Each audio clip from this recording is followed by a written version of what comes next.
Right, okay guys, so this is the second video of the day.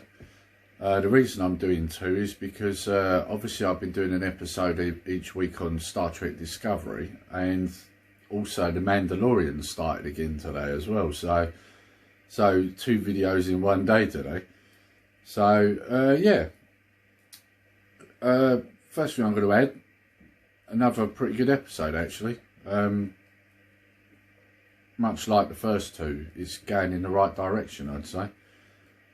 So this episode obviously is the third one of season 3, and it was called People of Earth. Now the first thing I did notice in the credits is this one was directed by Jonathan Frakes. I don't know if the other two were, because I'll be honest, I normally skip the intro when I'm watching that on Netflix. This one, as I skipped it, it just caught that last part and it said Jonathan Frakes. So anyone who doesn't know who Jonathan Frakes is, he's the guy that obviously played Riker and did some of the Next Generation movies. So, and it noticed, you could tell that he'd done this. Yeah, there was some good parts in here, but there was also some questionable parts, but we'll get into that. Right, so as we know, at the end of the last, before we get into it, spoilers. I'll make that quite clear now. There will be spoilers, so if you haven't watched it yet, watch it, then come and watch this. Right, so you've had your warning. Right, so as we know, at the end of episode 2, the Discovery had crash landed. It was getting overtaken by a parasitic ice, and a ship tractor beamed them out, and right at the last second we find out it's Michael Burnham. So this basically picks up from where that ended. There's some dialogue between her and Saru and the rest of the crew, and she's telling them about the burn and the dilithium, and goes into detail about how the Federation don't exist. And then she plays a recording of an admiral, and it's like, basically it's a fragment. You don't really get much from it. So they decide that they're going to go to Earth, which obviously is the birthplace of the Federation, and see if they can get some answers there.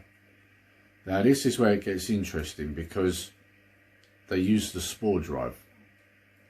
Oh, and I should also point out that Booker's along for the ride at this point. He's parked his ship in the cargo bay, and what they've done is they've put the dilithium into his ship, because he can cloak his ship.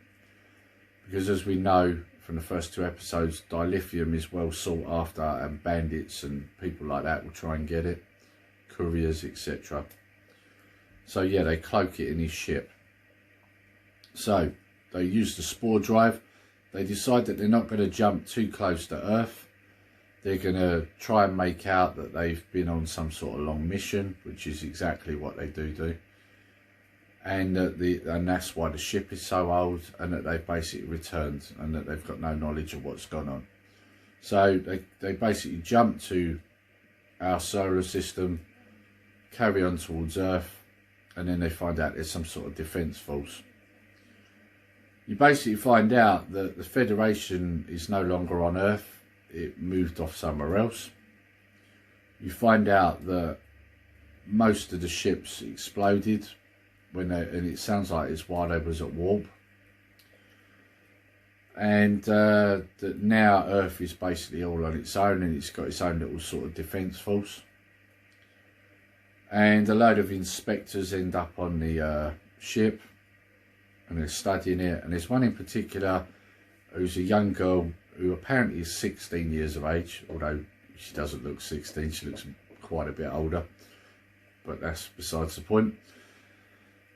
She does something so that nobody can transport off the ship. This all becomes clear as to why later. She has a very large knowledge of things on the ship, and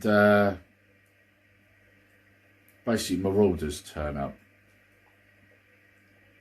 Michael Burnham then takes Booker's ship. They go out to them and say to them, well look, we'll give you the dilithium providing you don't attack. But by this point, the Earth's defence force is all, they've got like these kind of like satellite things that are protecting Earth, and there's a shield grid as well. They start firing, so Saru tells the crew to get Discovery in between them, the satellites, and burn them so that they take the blast. And it's because Booker's shields are down, because he's talking to the Marauders saying, look, we'll give you the dilithium, but you'll have to lower your shields. Well, eventually, long and short of it, they capture the lead Marauder because he's dropped his shields. They've obviously gone in, grabbed him and pulled him out. They transport to Discovery, and he's got this like sort of helmet with a modulated voice and, you know, glowing red eyes, etc. And they take the mask off him. Well, Giorgio takes the mask off him, because you know what she's like, she don't mess about. And it turns out he's a human, and he's from, I think they say, Titan. The reason why they've been attacking Earth is because when the Federation has collapsed, they've been left on their own, and several of their habitats have, you know, gone into disrepair. There's been a disaster of some sort, so they're desperate, and that's why they're attacking Earth, to try and get what they can. And Saru does the usual Federation thing. He basically barters a kind of peace between them. He says, have you got engineers that can go there and help them with their repairs, and in return you stop attacking these people? And he fixes everything, which of course is what the Federation has always been known to do. And in return, I think she's an admiral, if I remember right, the woman from the Defence Force they're dealing with, she agrees that they can send some of the crew down to Earth for shore leave. And you find out that the Federation headquarters is still there. Obviously it's not used for that, but a few of them beam down there, and Tilly in particular is looking for a tree, and the rest of them are following her because they all remember it as well. And you find out that the tree is still there, and it's much bigger, it's got wider. And they're saying about how in 900 years it's weird, everything's changed except this. So, and that's kind of where we leave it. In between there though, you find out that the 16-year-old girl, she makes it clear she wants to stay with them, and the woman from the Defence Force okays it. And the reason she wants to stay with him is because they find out that the admiral that they heard in the message is her.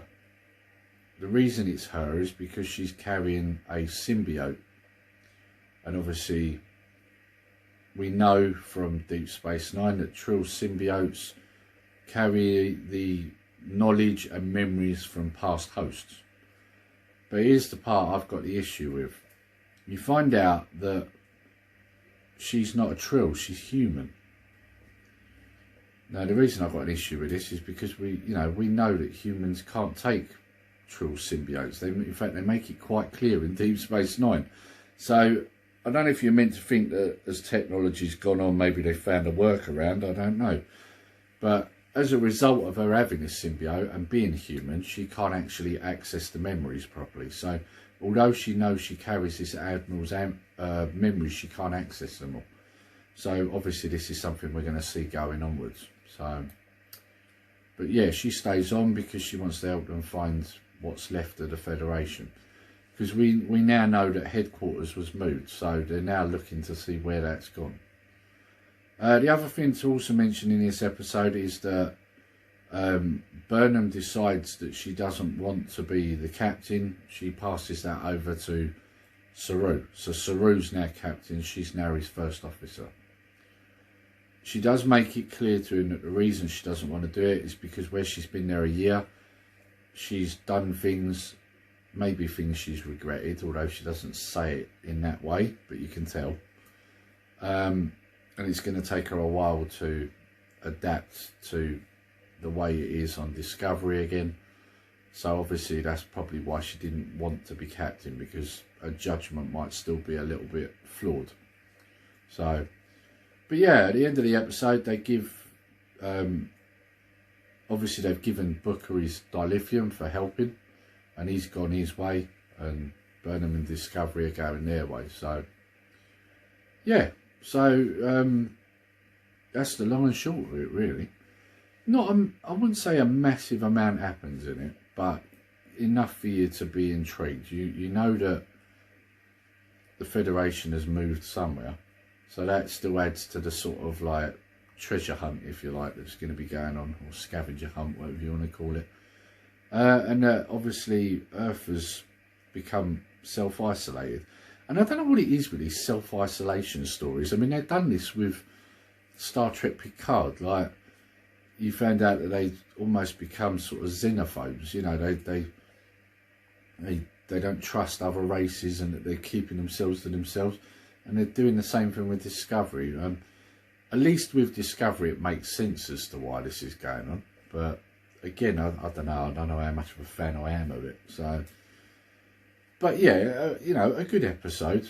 Not as good, I'd say, as the first two, because there was, in every episode and in every review I've done so far on these episodes, I've mentioned about the cheesy dialogue, and this was no exception. In fact, there was probably more in this episode than I've seen in the previous two of this season. So the dialogue wasn't as good and as strong, I think, as the first two episodes, but it got the point across. And like I say, most of it worked. The point I didn't like was the whole Trill symbiote, because I like the fact that they've introduced the symbiote. They're remembering that this is a thing from past Star Trek. My issue with it is that it's a human that's carrying it. It just doesn't make any sense to me. Like I say, they've made it quite clear in previous Star Trek that this is not possible. But like I say, we are talking a long way into the future. 900 years from Discovery. I don't know what that works out from Deep Space Nine, but obviously it's still a long time. So, you know, like I said, there might be something that's changed. Maybe human physiology's changed to a point where it's acceptable, or maybe they have some sort of workaround, like I don't know, like an injection that fixes this issue. Maybe it will get explained. Probably won't, because, let's be honest, Alex Kurtzman's Star Trek doesn't explain a lot, so they probably won't explain it, but it would be good if they do, because it would make sense. So that's my only real gripe with it, was that I didn't like that. I thought that was coming away from the original again. And so far they've done quite a good job in the first two episodes of creating their own story that doesn't conflict too much with what came before. Obviously the first two series of Discovery did this really badly, and I think they did a lot of damage, whereas this series seems to have been moving away from that. So this bit with the Trill symbiote, I think, is kind of, again, sort of messing with what we already knew. So I don't know, like I say, it's something that's fixable. Whether they'll do that or not, it's another thing. Like I say, Alex Kurtzman's not known for that, so we'll see. But anyway, all round, not bad. It still was better than what came in season 1 and 2 by a long shot. So, and like I say again, like I said in the last episode, the actors seem happier. They're better. Their acting is much better, and it flowed well.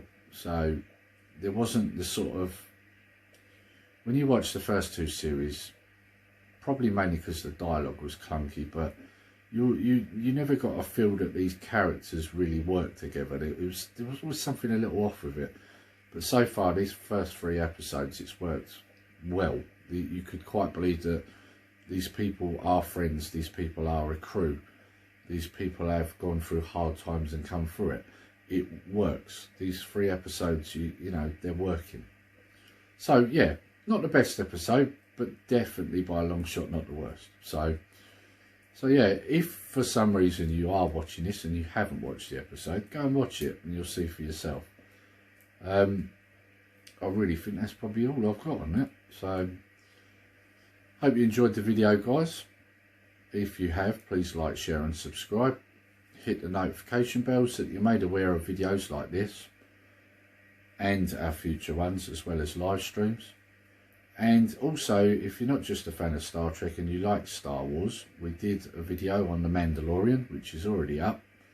I'll put a little link to that at the end so that you can click on it. And until next time, take care, stay safe, Nerdy Geezer out.